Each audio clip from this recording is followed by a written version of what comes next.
Doctor, cancer ಅಂದ ತಕ್ಷಣ ತುಂಬಾ ಜನರಿಗೆ ಭಯ ಆಗುತ್ತೆ. ಹಾಗಿದ್ರೆ ಡಾಕ್ಟರ್, ಈ ಕ್ಯಾನ್ಸರ್ ಅಂದ್ರೆ ಏನು?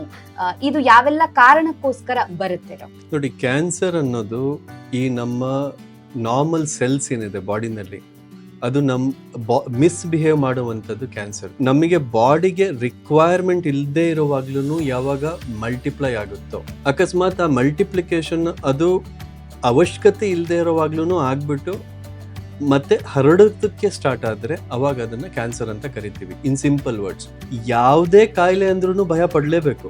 ಹೌದು. ಯಾವ ಕಾಯಿಲೆನೂ ನಮಗೆ ಬಂದ್ರೆ ಪರವಾಗಿಲ್ಲಪ್ಪ ಅಂತ ಯಾವ ಕಾಯಿಲೆನೂ ಇಲ್ಲ.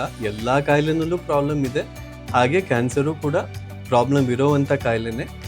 ಆದರೆ ಕ್ಯಾನ್ಸರಲ್ಲಿ ಅಡ್ವಾಂಟೇಜ್ ಏನಪ್ಪ ಅಂದರೆ ಕ್ಯಾನ್ಸರ್ ಒಂದು ಕ್ಯೂರಬಲ್ ಕಾಯಿಲೆ.